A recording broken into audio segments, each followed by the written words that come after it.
హే everyone, good morning. Few years back నా యొక్క mentality, నా యొక్క థాట్ ప్రాసెస్ ఎలా ఉండేదంటే, నేను ఏదైనా అనుకున్నానంటే జరిగిపోవాలి. అలా అనుకుంటే పర్వాలేదు, బట్ నేను అనుకున్న విధంగానే జరగాలి. ఎప్పుడైతే నేను అనుకున్న విధంగా జరగలేదో, అంటే అవుట్కమ్ నేను ఎక్స్పెక్ట్ చేసినట్టుగా రాలేదో, I use to feel very stressed.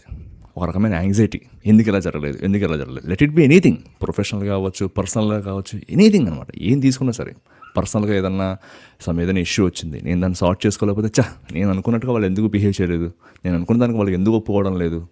అలానే ప్రొఫెషనల్గా ఏదైనా ఒక ఎగ్జామ్స్ కానీ ఏమైనా టేకప్ చేస్తున్నప్పుడు నేను అనుకున్న మార్క్స్ ఎందుకు రాలేదు, ఆ పొజిషన్లో నేను ఎందుకు లేను, వాళ్ళకే ఎందుకు వస్తున్నాయి ఇవన్నీ కూడా అని చెప్పి తెగ ఆలోచిస్తూ ఉండేవాడిని. Then I understood what is the real problem, ఏంటి, ఎందువల్ల నేను ఆలోచిస్తాను. ఫస్ట్ ఆఫ్ ఆల్ నా యొక్క ఈ థాట్ ప్రాసెస్ ఇలా ఉండడం గల కారణం ఏంటని చెప్పి నేను ఆలోచించినప్పుడు నాకు తెలిసిన విషయం ఏమంటే, it's about the illusion of control. నేనేదో కేవలం ఏదో పని చేసేసి ఆ వచ్చిన అవుట్కమ్ తోటి అలా ఉంటే అలా ఉందాంలే అనుకునే టైప్ కాదనమాట.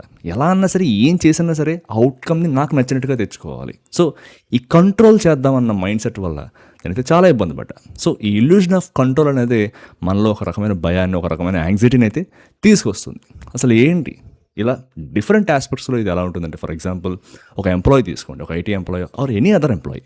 వాళ్ళు చాలా కష్టపడుతూ ఉంటారు. They expect a lot. ఈ పర్ఫార్మెన్స్ సైకిల్లో నాకు ఒక మంచి రివ్యూ రావాలి, మంచి హైక్ రావాలి, మేనేజర్ దగ్గర నాకు ఒక మంచి ఒపీనియన్ ఉండాలి, మిగిలిన పీర్స్తో పోలిస్తే నేను బాగా పర్ఫామ్ చేస్తూ ఉండాలని చెప్పి చాలా కలలుగంటూ ఉంటారు. అట్ ద సేమ్ టైం వాళ్ళు మర్చిపోయేది ఏమంటే, మనలానే మన పక్కన ఉన్న వాళ్ళు కూడా అంతే కష్టపడుతూ ఉంటారు. అట్ ద సేమ్ టైం ఆఫీస్లో చాలా పాలిటిక్స్ జరుగుతూ ఉంటాయి. మీరు అనుకున్న హైక్ మీకు రాకపోవచ్చు, ఆర్ అల్టిమేట్గా ఆ జాబ్లోనే మనం ఉంచకపోవచ్చు, తీసేయచ్చు. సో ఇలా చాలా జరుగుతుంటాయి. ఇంకొక ఎగ్జాంపుల్ తీసుకుంటామంటే, చాలామంది ఎంటర్ప్రెన్యూర్స్ ఉంటారు. వాళ్ళ ప్రోడక్ట్ కానీ లేకపోతే సర్వీస్ని కానీ పబ్లిక్లో తీసుకోవాలని చాలా ట్రై చేస్తూ ఉంటారు. నా ప్రోడక్ట్ని ఎక్కువ మంది వాడాలి, ఎక్కువ మందిని వెల్కమ్ చేయాలి, మార్కెట్లో ఎక్కువ మార్కెట్ షేర్ నాదే ఉండాలి అని చెప్పి, ఇంకా ఎక్కువ మంది ఇన్వెస్టర్స్ వచ్చి నా దాంట్లో ఫండ్స్ అనేవి ఎక్కువ ఇన్వెస్ట్ చేయాలని చెప్పి చాలా ఊహించుకుంటూ ఉంటారు. అట్ ద సేమ్ టైం మర్చిపోయే థింగ్ ఏమంటే, మనలానే బయట కాంపిటీటర్స్ చాలామంది ఉన్నారు.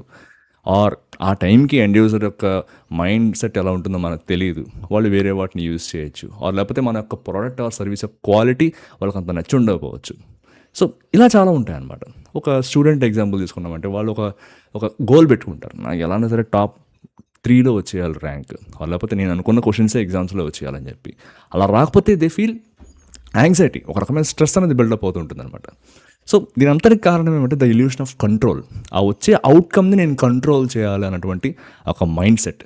ఇది కొన్ని విషయాల్లో తప్పు కాదు, బట్ దీన్ని చాలా ఎక్స్ట్రీమ్కి తీసుకెళ్ళిపోయి అలా జరగకపోతే ఏదో అయిపోతుంది, ఇంకా నా వల్ల కాదు, నేను అందులోంచి బయటికి రాలేను అన్నంత డీప్కి అయితే ఎప్పుడు వెళ్ళకూడదు అనమాట. సో ఎప్పుడు గుర్తుపెట్టుకోండి, if you say like I will do my best but the result must be some x, అంటే నేను ఏదైనా చేశానంటే దాని రిజల్ట్ ఖచ్చితంగా ఇదే అయి ఉండాలి అని మీరు ఎప్పుడైతే సెట్ చేసుకుంటున్నారో, you have already created anxiety.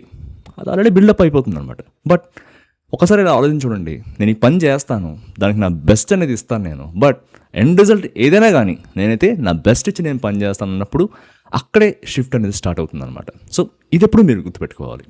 You are stressed not because of what will happen, but because you wanted to happen your way.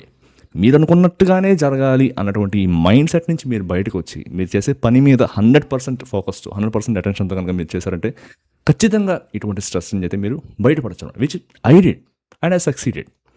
Same time ఈ యొక్క అవుట్కమ్స్ని పక్కన పెట్టేసి ఇలా అంటున్నాడేంటి, ఇలా ఒక పర్టికులర్ ఒక క్వాంట్ అనేది తీసేసి అవుట్కమ్స్ మీద కంప్లీట్గా ఫోకస్ లేకుండా మీరు చేసే పని మీద ఫోకస్ చేయని అంటున్నాడని చెప్పి ఇలా చేయడం వల్ల ఏదైనా కేర్లెస్నెస్ అనేది క్రియేట్ చేస్తుందా నాకు యాటిట్యూడ్ అంటే కాదు. It makes you dangerously effective. ఎందుకంటే ఇప్పుడు మీ యొక్క ఫోకస్ అంతా కూడా మీరు చేసే పని మీద ఉంది, అవుట్కమ్ మీద కాదు. ఇదే మనకి శ్రీమద్ భగవద్గీతలో కూడా కర్మయోగాలో చెప్పేది అనమాట. మీరు అల్టిమేట్గా ఏదవుతుందో దాని మీద కాదు, మీరు చేసే పని మీద ఫోకస్ చేయండి అని చెప్పి. సో దీనివల్ల ఏమవుతుందంటే మీకు ఒక ఫియర్ ఆఫ్ ఫెయిల్యూర్ అనేది పోతుంది. నేను ఫెయిల్ అయిపోతే ఏమైపోతానో అన్నటువంటి ఆలోచన ఫస్ట్ మీకు రాదు. 2, మీరు అల్టిమేట్గా మీకు ఏదైతే సక్సెస్ వస్తుందో దానివల్ల మీకు ఈగో అనేది బిల్డప్ అవ్వదు. ఎందుకంటే చాలామంది ఒక టార్గెట్ అనుకుని దాన్ని ఒకసారి 2-3 సార్లు అచీవ్ చేసిన తర్వాత ఒక టైప్ ఆఫ్ ఈగో అనేది బిల్డప్ అవుతుంది వాళ్ళలో. ఎస్, నేను చేయగలిగా అని చెప్పి ఒక్కసారిగా ఫెయిల్యూర్ వస్తే ఆ ఈగో మీద దెబ్బ పడినట్టుగా వాళ్ళు ఫీల్ అవుతూ ఉంటారు. సో మీరు కనుక ఫోకస్డ్గా వర్క్ చేస్తే ఈ ఈగో అనేది బిల్డప్ అవ్వదు అనమాట. అండ్ లాస్ట్గా వచ్చి మీ యొక్క ఫుల్ ఫోకస్ అనేది ఎగ్జిక్యూషన్ మీద ఉంటుంది. Where lies the real freedom. So మీకు అవుట్కమ్తో సంబంధం ఉండదు, మీ యొక్క ఎగ్జిక్యూషన్ మీద మీ ఫోకస్ అంతా ఉంటుంది కాబట్టి you feel lot lighter. So ఇది ఎప్పుడు గుర్తుపెట్టుకోండి. మరో వీడియోలో మళ్ళీ కలుసుకుందాం. అంతవరకు టేక్ కేర్, బాయ్.